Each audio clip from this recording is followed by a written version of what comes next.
Hey, welcome to episode number 52 of the Brave Widow Show. Today I talk with Nicole Repecka, and Nicole is she has a beautiful spirit. She has a beautiful presence.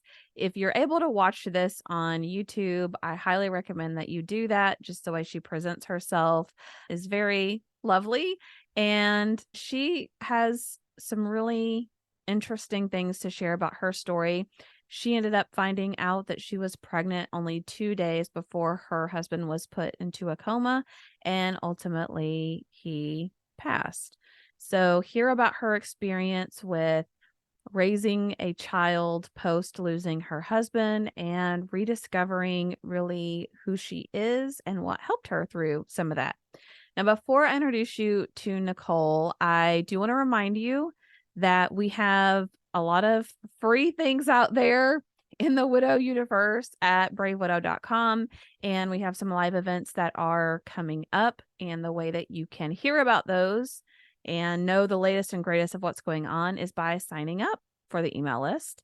And you can do that by going to bravewidow.com/free, FREE. Download free resources. I have checklists. I have training videos. I have a workbook. I have all kinds of stuff that you can have absolutely for free just by signing up and being part of the email list, and including some live events where I spend all kinds of time putting together information that's educational, impactful, and helps equip you on your journey to healing. So sign up again at bravewidow.com/free to learn more about what's going on there. All right, now let me introduce you to Nicole. Nicole's husband was put into a coma 2 days after she found out she was pregnant with their first child, and he never woke up. It's now been 5.5 years since he's passed, and she's gone through pregnancy, childbirth, raising her now 5-year-old, and dating and finding new love again. Nicole's journey has not been easy, but she has been very vulnerable and open with her story she shares with you today, and she is now helping other widows on their journey to healing. So let's dive in. Welcome to the Brave Widow podcast. I'm your host, Emily Jones. We help young widows heal their heart, find hope, and dream again for the future. Hey, everybody. Welcome back to another episode of the Brave Widow Show. Today, I am here with Nicole Repecka, and I'm so excited to have her on the show and to hear her share her story and how she is currently now also helping support other widows. So, Nicole, welcome to the show, and thank you so much for coming on.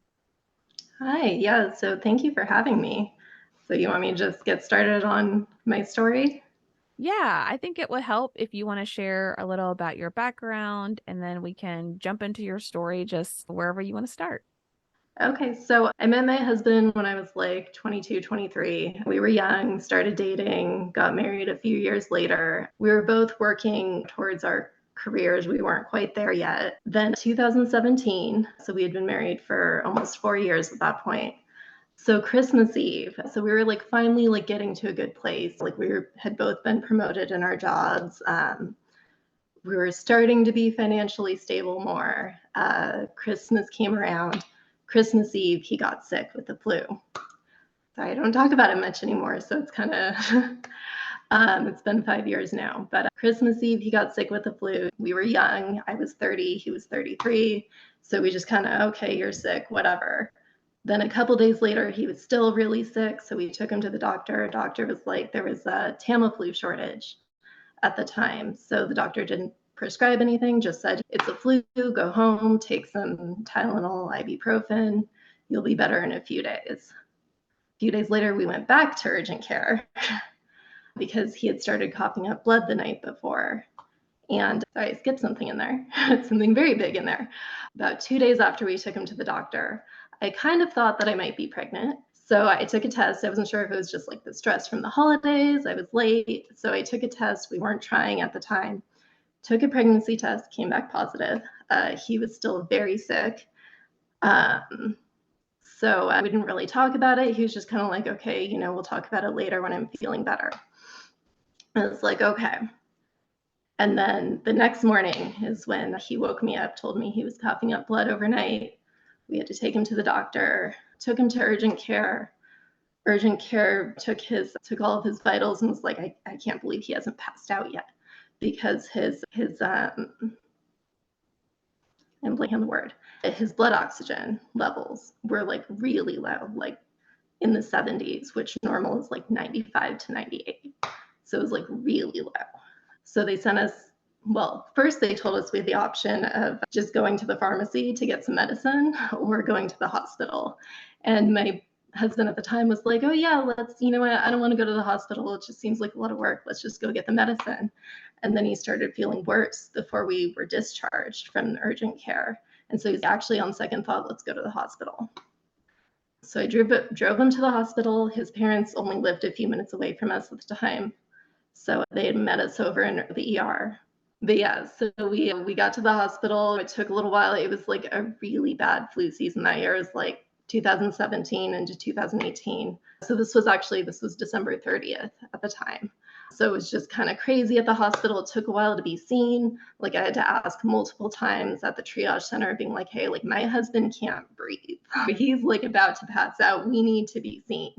And so finally, after it was at least an hour of waiting, we were finally taken in and seen. And they were immediately like, yeah, like he's not doing well. Let's put him in oxygen. We have to admit him. He's going to be here a while. So yeah, so that was the first day. It was a very overwhelming day. I ended up spending the night there with him. He got admitted into the ICU after a few hours once the bed opened up. And then we spent the night there. He was on like I forget the name of it, but it's kind of like like a I think it's a CPAP or biofuel like a machine. It forces like oxygen in, so he really couldn't talk. He was like texting me, but he couldn't talk because the machine was on his face. They had to shave his beard. He had a really big beard. It was like a gorgeous beard, and they had to shave it off, and they did an awful job of it.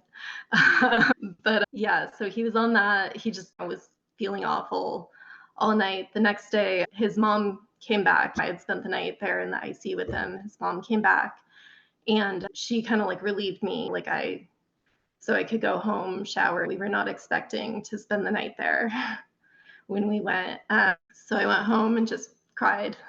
Cried on the way home, went to the grocery store, cried, took a shower, cried.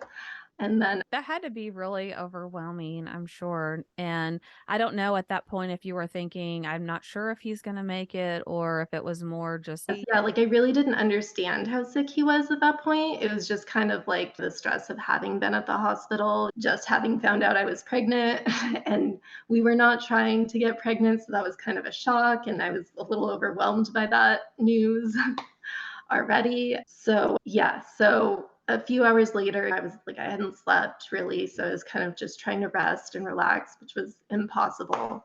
His mom called me and said they need to induce a coma. And this was New Year's Eve day, or New Year's Eve, but not at night. And she was like, they need to induce a coma because he's just not responding. He's not getting better. So they need to intubate and put him into a coma. So I had to go back to the hospital because they're like, they need to do it now. You need to get back here quickly. The hospital wasn't that far away, but they were like, they have to do it now. So you have to get here if you want to talk to him before they put him into the coma. That was tough. So I had to go back to the hospital. I didn't even know like how to get back to the room because I was so disoriented. I had to have someone walk me back there. That's the last time I got to talk to him. So they put him into a coma.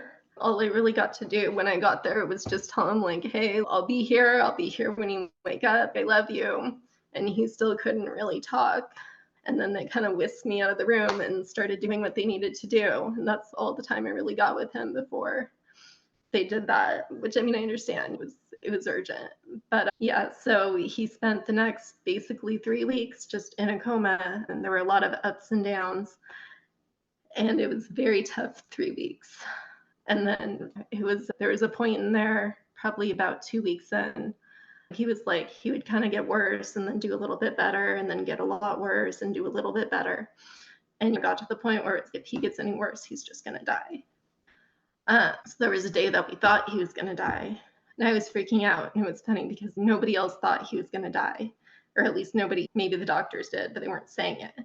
But his family was there and they were kind of like, no, it'll be fine. It'll be fine. They had to put him on dialysis. That was kind of like the doctor told me it Mm. was like the Hail Mary. I happened to be out to lunch with my sister at the time. She came over. It was whatever holiday around there. I don't know.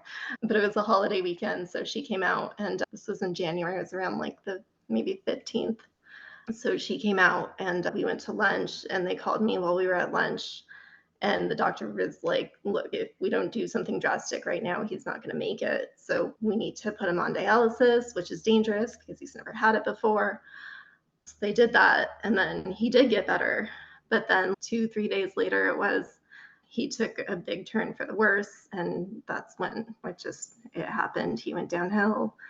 He ended up coding while they were starting to code. Well, I think it was after they did dialysis. Honestly, I'm a little hazy on the details now. But Right. yeah, so he passed away, obviously, or I wouldn't be on the show. And I was 7 weeks pregnant at the time. I hadn't even had my first. I had one appointment that my sister went with me just to confirm with the doctor that I was pregnant. They didn't even do an ultrasound or anything yet. So I hadn't even really had my first real appointment yet, and he was gone. I did tell his parents. I had to tell his parents while he was in a coma, which I'm glad I told them before he passed away. But yeah, it was just like I was too stressed about it. And I'm a huge coffee drinker. And I do like to drink alcohol. And so we were going out to dinners and they were like, oh, do you want to get a margarita? And I was like, no. um, No reason. I'm just gonna pass today. So it was just like stressful for me because I'm like, they have to know I'm not drinking coffee, I'm not drinking alcohol. So I actually told them at the hospital one day. He was on a rotoprone bed, which is something they do he had what they called ARDS, which is acute respiratory distress syndrome. It wasn't COVID, but because this was 2018, January 2018. So it was before COVID, but it was very similar to how people kind of pass of COVID from what he had. So they put him on something called a rotoprone bed, which would turn him basically so he was like suspended upside down, which put less pressure on his lungs. So they would sometimes turn him back up because you can't stay that way for too long. So they were like doing something with that. So we were outside and I gave them like a little gift bag that had a onesie in it that said "Rad like Dad." And I told them that I was pregnant, which is kind of like a How weird I setting to know. have to tell How did they someone. react to that? Because that's a They lot were of mixed excited. emotions. I mean, they were excited. And I feel like it was like hopeful for them more that he has this thing that he knew about, though we never really got to talk about it. But he has this thing kind of to hopefully live for, and maybe he'll fight and make it kind of a thing. Yeah. But yeah, that was one of the weirdest things is like when I was telling people he died, like I called his best friend after he passed away. I called him at like 2 in the morning and he knew what I was calling about. Like he didn't even answer the phone the first time because he knew. And I had to call again and then he answered. And that was a tough conversation. They had been friends since like junior high.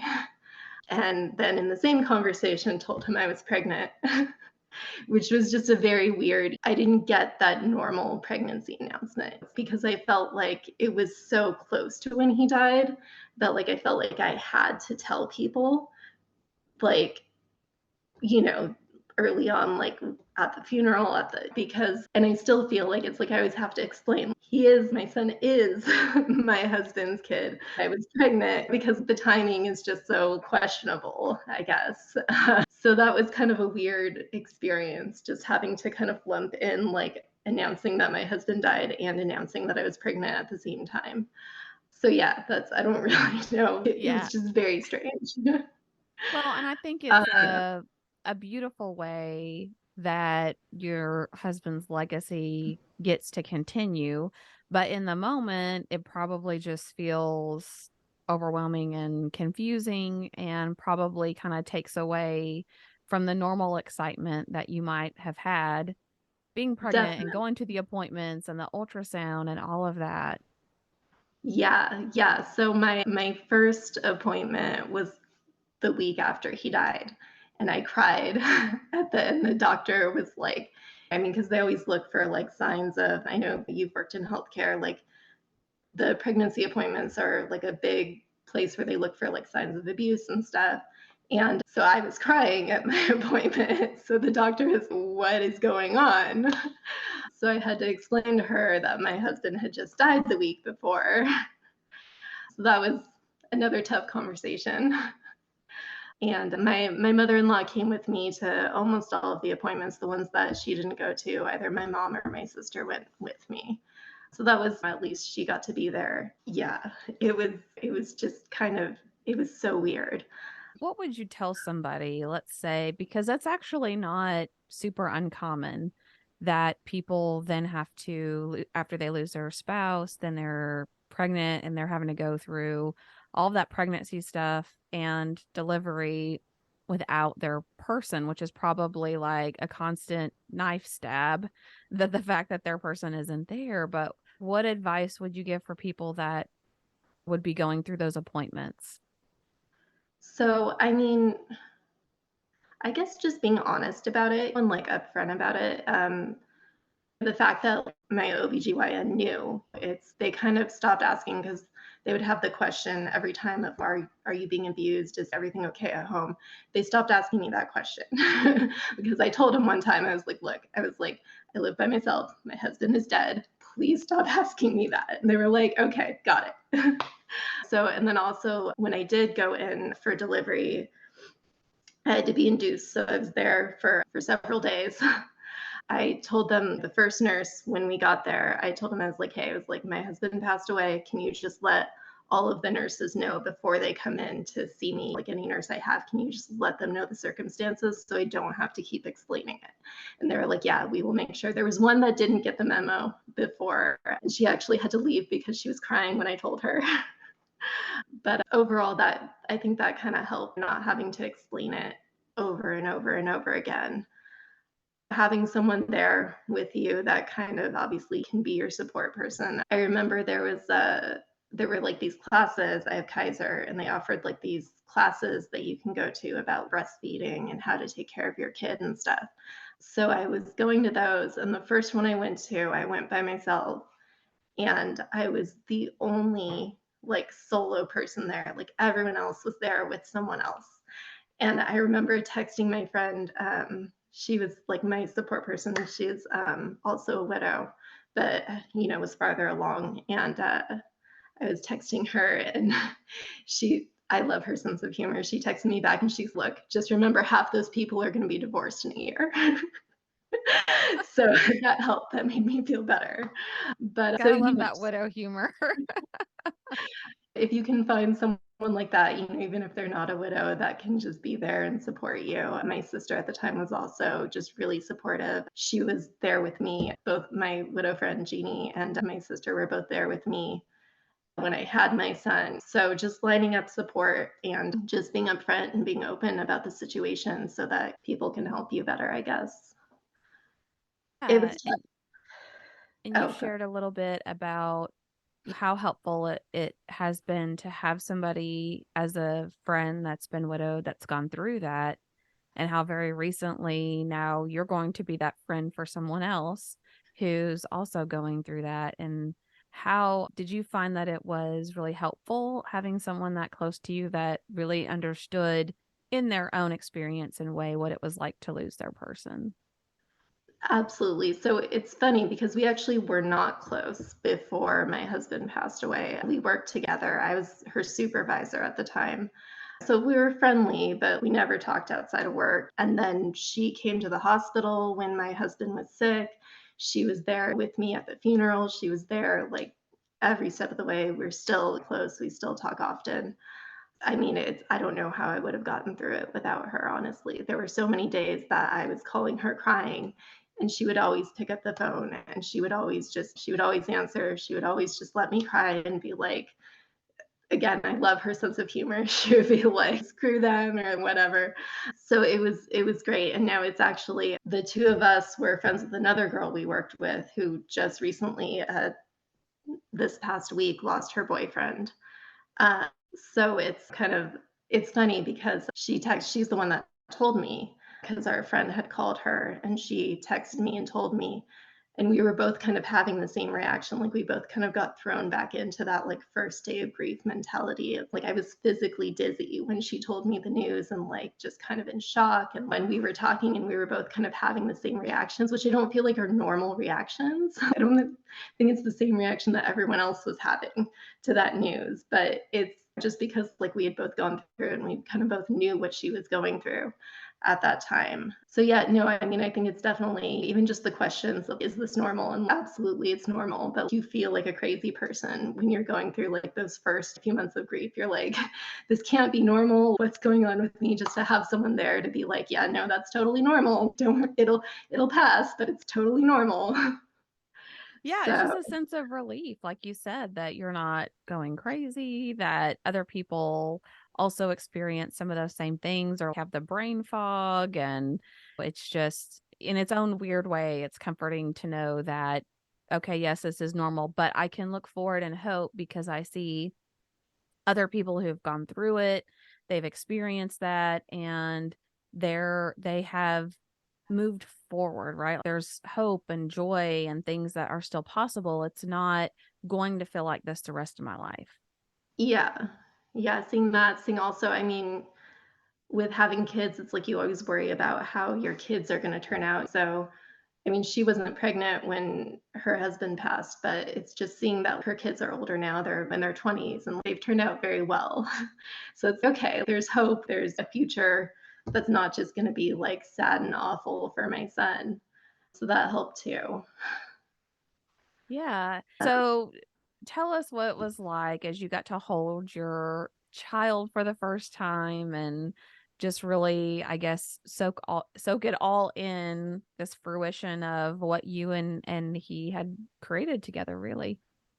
So it's funny that you say soak it all in because I feel like I didn't get a normal pregnancy because I wasn't excited.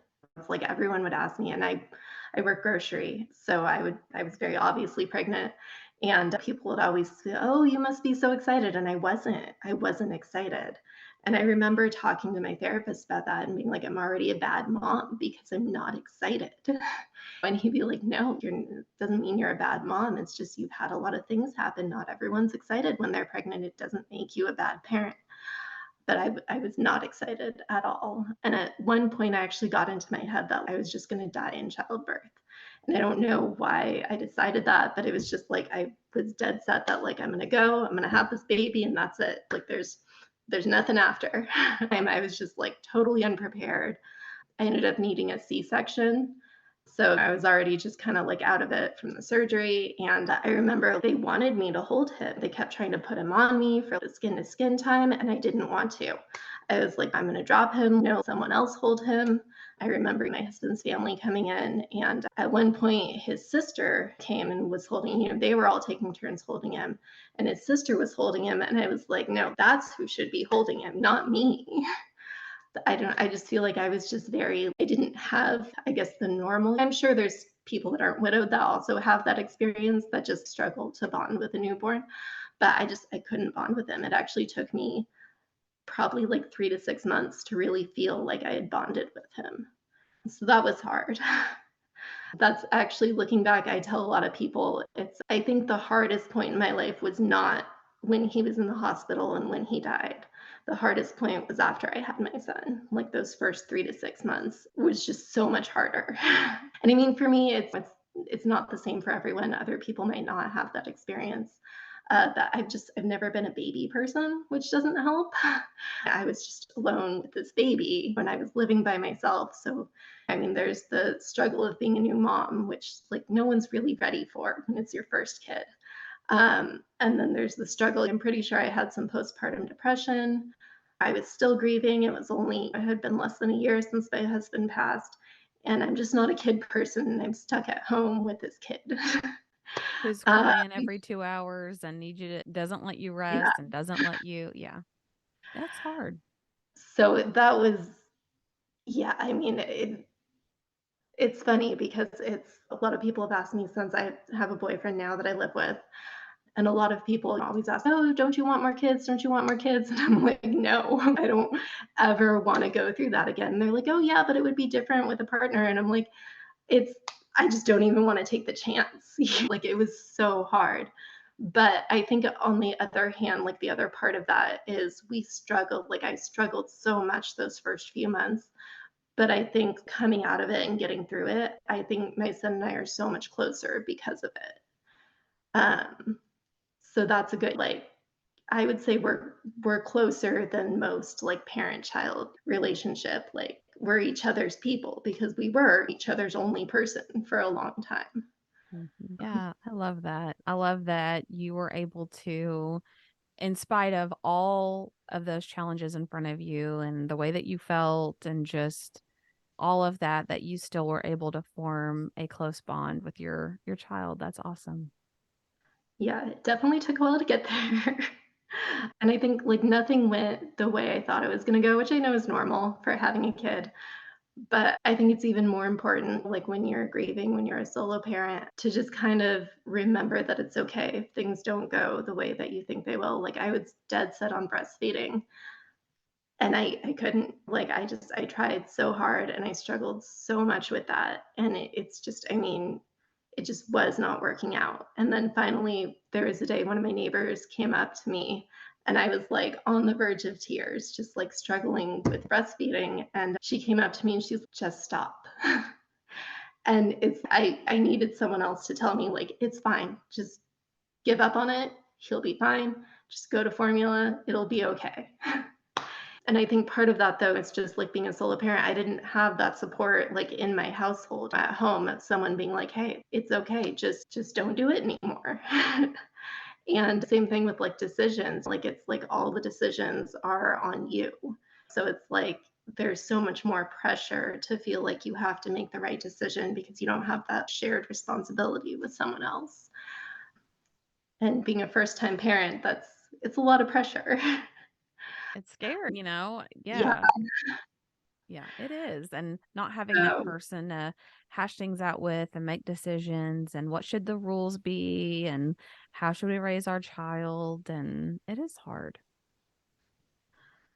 So yeah, I think I mean navigating that just kind of knowing I feel like I've accepted more now. I mean, he just turned 5, so we've had a few years now together, but I feel like I'm just kind of accepting more now that okay, we're not going to have that ideal and I know nobody does, but we're doing what works for us. And it may not be what works for other people. It may not even be what's necessarily the best thing, but it works for us and that's how we get through things and that's how it may not be the best, but it's good enough and it works. Yeah. So So, what would you tell someone who's struggling to say they have their newborn, they're struggling to bond, they're still grieving pretty heavily?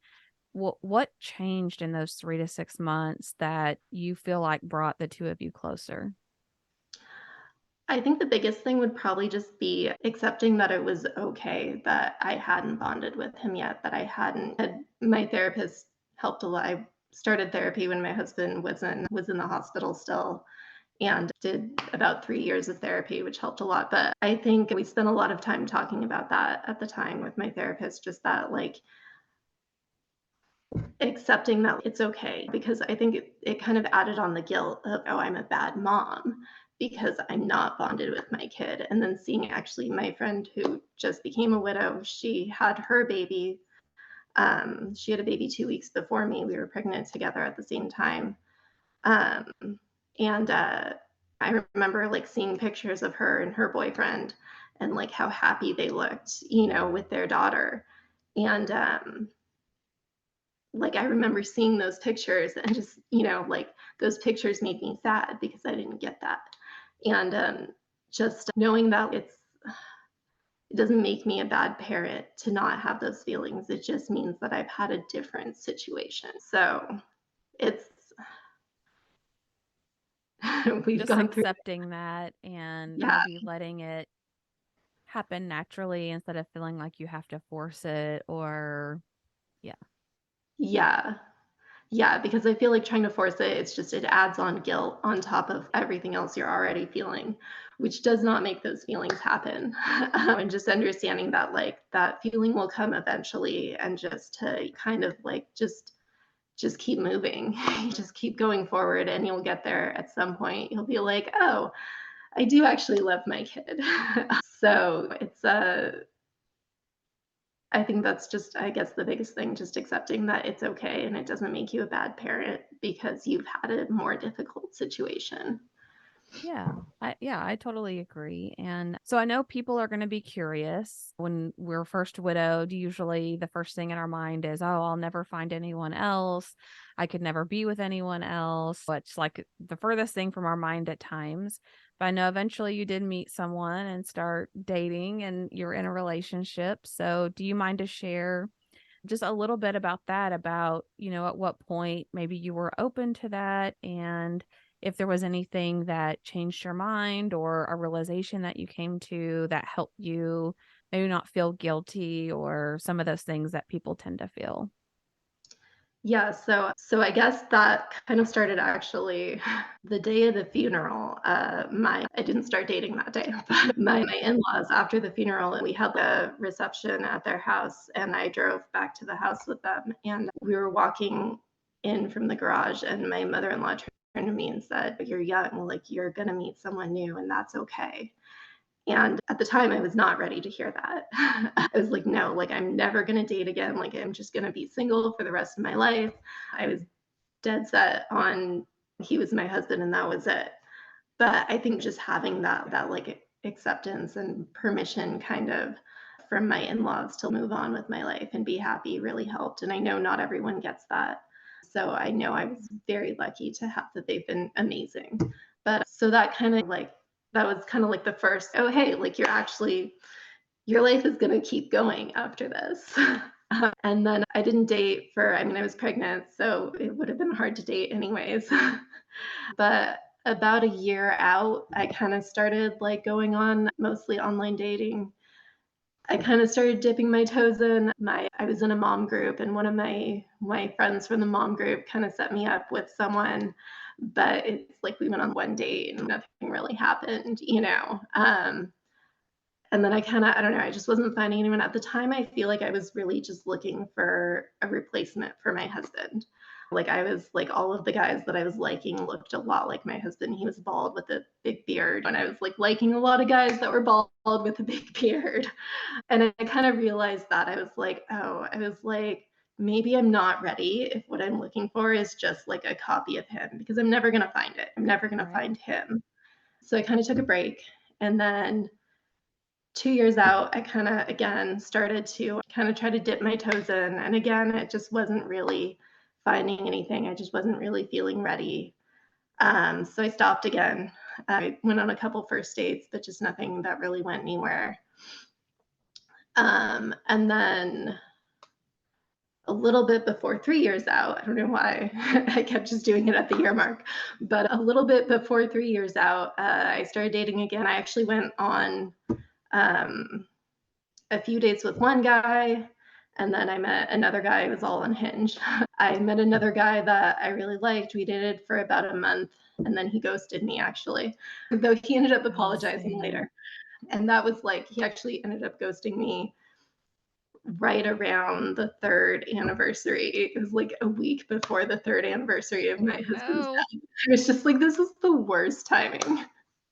But I got through that. And then about a week after, I met my current boyfriend, also through Hinge. I highly recommend Hinge. And at first, it's funny actually, because our first date, I was kind of like, I don't know. And at that point, I was like ready to give up again. I was like, look, I've talked to a lot of guys, I've been on a few dates, I'm just not finding anyone.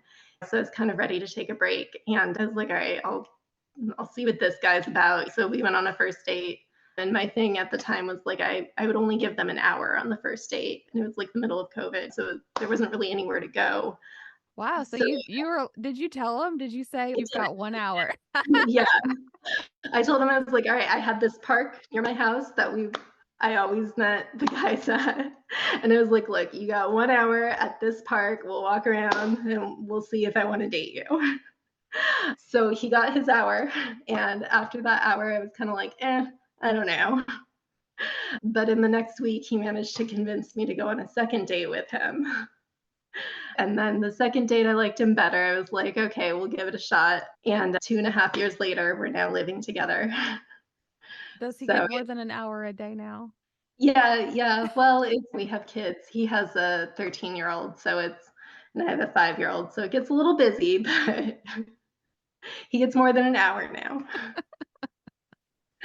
Well, that's awesome. I love that. And what I really love is how you would stop and recognize I made the same mistake of not trying to replace my husband, but trying to feel a whole, like trying to not be lonely, trying to because I wanted to be with someone I liked being in a relationship to fill that gap instead of saying, I'm enjoying life. I like what I do. I would like to have someone to add to it, but I'm not looking for someone out of loneliness. But I love that you would kind of stop along the way and say, I really don't think I'm ready now. Or, well, if I'm looking for someone to replace my husband, it's probably not what I should be looking for. So that you had the maturity and the discipline to change after you recognize that, I think speaks a lot about you. Yeah, thank you. Yeah, no, I agree. I feel, and again, that's where therapy, I think, really helped me a lot because along the way, I was still going to therapy regularly. And I would talk to my therapist about, hey, so I'm talking to this guy, but these are the things. Or at one point, he told me kind of like, so what's like your list of things that you're looking for? And I had this huge long list. And on that list was things like I want someone that's never been married before, and I want someone that doesn't have any kids, and other things that kind of more align with values and stuff. And it's funny because he told me I think the things you're going to compromise on that list are the never been married and doesn't have kids. And here I am with a divorced dad. So There he you was right go. about that. But I like how the things you weren't going to compromise were your shared values and your shared, I assume, beliefs, values, things that are important to you are probably things that you have in common. Yeah, so that is the one area I think, like I said, when I first started dating, I was kind of looking for someone like my husband because I loved him. We had a great relationship. And then I stopped looking for just my husband. But I think that's kind of the things that I kept from like my boyfriend and my husband are very different people. But that's one thing they have in common is a lot of those core values. And I think, I mean, in any relationship, after a while, you kind of learn what's important to you value wise. And that's the things you don't get to compromise on. Yeah. Yeah, I totally agree. Well, thank you, Nicole, so much for sharing your story and just sharing some of the things that you've learned along the way. Is there anything that you would want to leave people with or anything you would want to say to encourage them or any advice that you would give them as they're going through their healing journey? I mean, I think the biggest thing for me was to just kind of get more comfortable with talking about it. I'm a mess still, crying 5 years later talking about it, but you get comfortable, like even more comfortable crying. I was never a crier before, but like expressing your emotions and kind of sitting with your emotions. Because when you try to push them away, and that's what I always used to tell my therapist, is the things that I don't want to talk about are the things that I need to talk about. So it's not comfortable, it's not fun to talk about those things, but they're really the things that you need to get off your chest and that you need to talk about and accept yourself to kind of get through things. So that I guess would be my biggest advice that helped me the most is just kind of pushing through those uncomfortable moments and just talking about them anyways. Yeah, yeah, I think that's great advice. And for people that just consistently suppress or try to numb themselves from emotions and feelings over time that will manifest physically into physical aches and pains and or it will bubble up and you won't be able to suppress it anymore and we tend to see that a lot. So I think that's great advice. It's hard. It's not fun. When I started recording this podcast, I'd have to stop and start, I don't know, 20 times when I would just start telling my story and talking about it.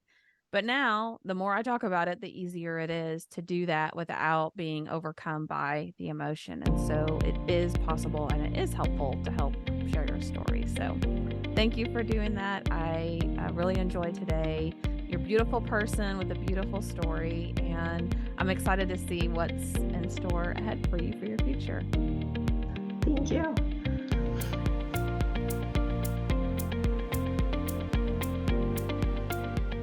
Hey guys, thank you so much for listening to the Brave Widow podcast. I would love to help you take your next step, whether that's healing your heart, finding hope, or achieving your dreams for the future. Do you need a safe space to connect with other like-minded widows? Do you wish you had how-tos for getting through the next steps in your journey, organizing your life, or moving through grief?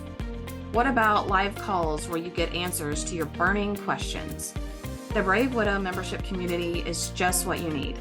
Inside, you'll find courses to help guide you, a community of other widows to connect with, live coaching and Q&A calls, and small group coaching where you can work on what matters most to you. Learn how to heal your heart, find hope, reclaim joy, and dream again for the future. It is possible. Head on over to bravewidow.com to learn more.